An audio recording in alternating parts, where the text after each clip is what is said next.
Olha, como lidar, esse é um outro ponto, gente, com a pirraça da criança. Quem nunca viu uma criança fazer um escândalo no supermercado, fazer outro escândalo na loja de brinquedo, no meio do shopping?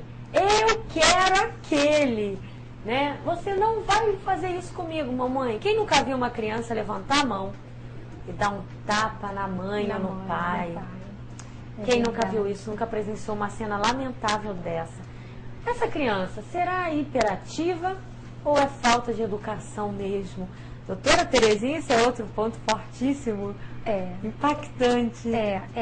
Primeira coisa, a gente não deve permitir que a criança desenvolva as suas explosões, tenha o hábito, né? A gente não pode permitir que a criança tenha o hábito de desenvolver as suas explosões de ira, as suas explosões emocionais de ira. Então, a gente sempre tem que ensinar para a criança a ser humilde, a ter, né, e a refletir nessas qualidades.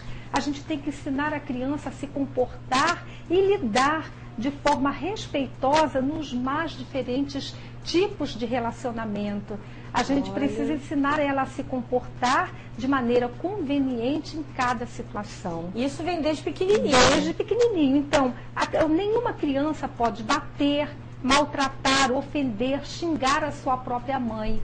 Quer dizer, se a mãe aceita que a criança faça isso com ela, não tem o porquê essa criança respeitar outras pessoas dentro da sua casa e fora da sua casa. Então, qual é o parâmetro? Os nossos filhos precisam ser cobrados e protegidos de acordo com as suas necessidades. Protegidos diante daquelas necessidades que eles ainda não conseguem se protegerem e cobrados diante daquelas tarefas, daquelas coisas que eles já podem fazer, tá?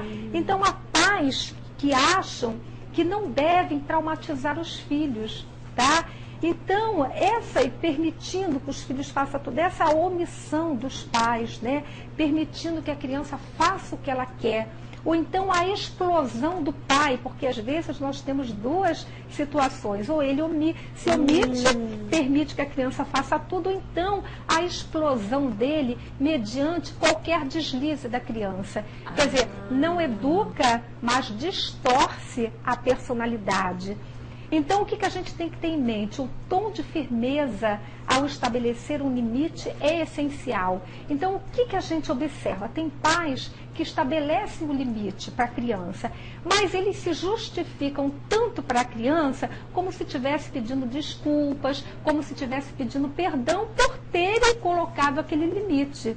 A criança entende isso. A criança entende. Então, essa insegurança dos pais, essa hesitação dos pais, faz com que a criança não respeite aquele limite, não leve em consideração nem a criança, nem as demais pessoas. E essa criança, ela vai crescendo muito folgada, né? Muito mal educada. E aí que vem a confusão. O que é a criança mal educada e o que é a criança hiperativa? Então, veja bem, o hiperativo é aquela criança que ele é agitado devido a um sintoma que ele tem. Então, essa criança hiperativa, ela, nos diferentes lugares, ela vai ser agitada. E aquela criança mal educada, quando ela está numa situação nova, primeira coisa, ela observa o campo, né? Ela investiga, ela tenta manipular aquela situação para tirar proveito próprio. Já o hiperativo não, ele em qualquer situação ele é agitado. Ele é espontâneo, né? Ele não consegue controlar o sintoma dele. Agora o mal educado, ele só fica agitado mediante quando alguém o contraria, quando ele está contrariado, quando alguém não faz a vontade dele, tá? Aquela criança cheia de vontade. Aquela criança cheia de vontade, que você não atendeu à vontade dela, então ela começa a quebrar tudo, soca tudo, e até os pais fazerem a vontade dela. Já agora o hiperativo, ele, por exemplo, aquela situação que chame a atenção dele, ele tem a hiperconcentração, né? E ele se concentra, hiperfoco, ele se concentra por um tempo muito grande diante de uma situação que despertou o interesse dele. Já o mal educado é aquela criança que a concentração dela é baixa em todas as situações. Ele se cansa facilmente de todas as situações, não leva adiante nenhuma situação. Quer dizer, essa é a diferença entre o hiperativo e o mal educado. Agora, essa criança que é permitido extravasar sua raiva em todos os espaços, com certeza ela vai crescendo de uma forma muito mal educada. O pai e a mãe tem que ter essa honestidade de admitir também, né? Uhum. Às vezes o pai e a mãe, ao invés de dizer, assumir mesmo, meu filho está mal educado, ele prefere dizer, o meu filho está hiperativo, ele tem um problema. E, na verdade, você pode não admitir, mas com quem você convive, os lugares que aquela pessoa vai, as pessoas percebem se a criança é mal educada ou hiperativa. Então não adianta você querer enganar, não. Ah, ele é hiperativo. As pessoas olham, identificam, não é nada hiperativo, ele está com mau costume. Mal educado. Ele está sem limite. Esse pai, essa mãe, na verdade, isso, gente, não tem classe social. Isso pode acontecer qualquer pessoa de qualquer classe. Qualquer classe. Não é? É a gente mesmo, como responsável, ter essa consciência. Não, meu filho está realmente mal educado, eu tenho que rever a forma que eu tenho cuidado dele. Se o pai e a mãe não admitem, como que vai haver mudança? A primeira mudança tem que acontecer em mim, enquanto pai e mãe, né? Olha, o que fazer quando após o trabalho a mãe volta para casa e encontra tudo na maior bagunça? Os filhos, né, sempre tem o mais velho, ou às vezes até com a secretária do lar, a criança deixa bagunçado. O que fazer? A mãe está errando? É o pai que está errando? Ou são as crianças com a secretária mesmo, que não sabem se organizar? Qual é a resposta, doutora?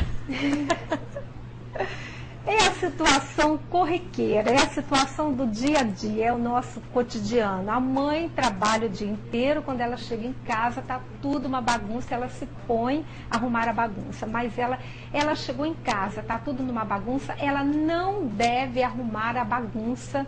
Ela não deve arrumar a bagunça. O que ela tem que pensar?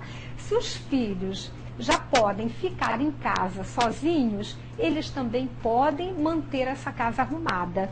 Então, aquela mãe que se põe, chega do trabalho, e a primeira coisa que faz é ordenar a casa, o que ela está fazendo? Ela está postergando o amadurecimento dos filhos. Está fazendo com que esses filhos fiquem cada vez mais folgados e, pior ainda, ela está fazendo com que esses filhos acreditem que esse é o trabalho dela. Tá? Então, se os filhos nunca fizeram nada em casa, está na hora dos pais combinarem que daqui para frente terão que fazer. Então, daqui para frente, quando eles chegaram do trabalho, a casa deverá estar arrumada. Se a casa não estiver arrumada, os filhos deverão arrumar antes das refeições. Quer dizer, precisa ficar garantido de que os filhos estão respeitando esse acordo dos pais, tá? Então, a gente não pode não podemos deixar os filhos isentos dessa responsabilidade. Então, é o seguinte, você cuidar das necessidades dos filhos e dos limites de tolerância deles não significa você estar somente a serviço dos filhos, tá? Cuidando, colocando as necessidades deles num primeiro plano e deixando a sua necessidade no segundo plano. Quer dizer, você, da mesma forma que você não pode dar tantas opções para a criança de escolha a ponto que só prevaleça a necessidade dela e não a tua. Quer dizer, agindo assim, você está desenvolvendo a falsa crença de que eles são o centro do mundo. E a vida não é assim, tá? Então, nós não devemos fazer pelos filhos aquilo que eles são capazes de realizar, de fazer. Isso é outro ponto. Então, aquele recado para as mães. A casa está bagunçada, não arruma a casa. Coloca os filhos para arrumarem. Olha, esse é um desafio, né? Quantas mães não conseguem? Que desafio. Não. Quantas mães não conseguem?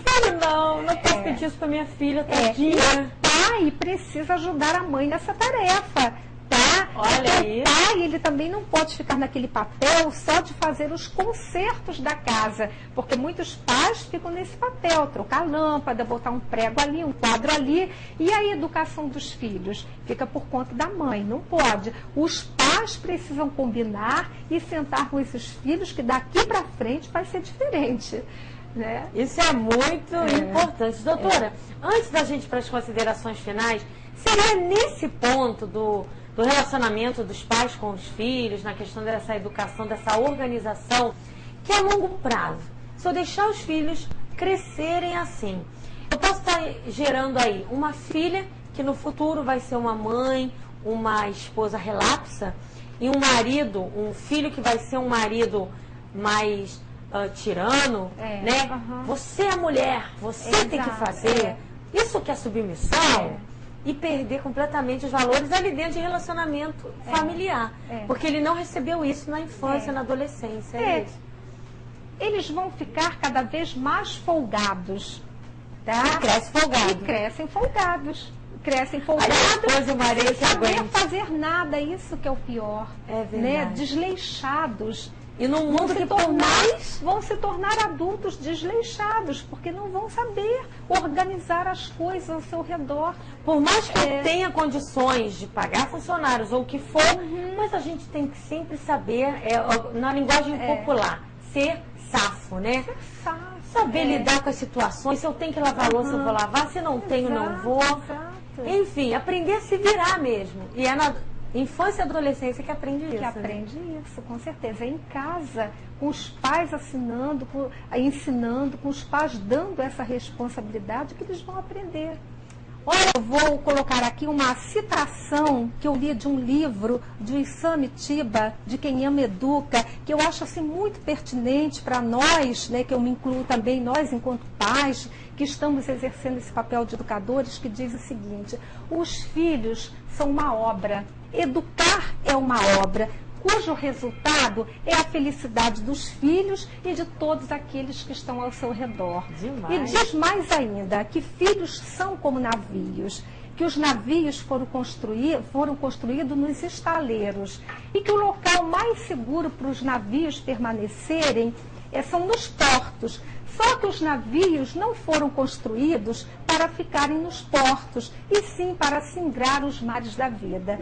Há pais que acham que o local mais seguro para os filhos permanecerem é perto deles, mas os filhos não nasceram para ficar perto dos pais. Eles nasceram também para navegar os mares da vida. Tá? Os filhos precisam superar as rotas dos pais e estarem em lugar que os pais nunca chegaram a lugares que os pais nunca chegaram. É assim que evolui a humanidade. Agora, para isso, é necessário que os pais coloquem a educação em primeiro lugar. E para educar, você precisa, né, Fabiola, de informação. E a informação está em todos os cantos, jornais, revistas, internets, e você tem que estar atento a tudo. Então, quer dizer, para nós exercermos uma profissão, precisamos de treino, né? Precisamos de prática, estudamos anos a fio para exercermos uma profissão. E o que acontece na educação dos filhos? Muitas vezes a bagagem que os pais levam para essa educação é aquilo que eles aprenderam com seus pais, é a sua experiência de vida e o seu bom senso, a sua boa vontade de acertar, e nada mais. Então, quer dizer, nós, enquanto educadores, precisamos de informação. A gente precisa aprender também a nos prepararmos para educar nossos filhos.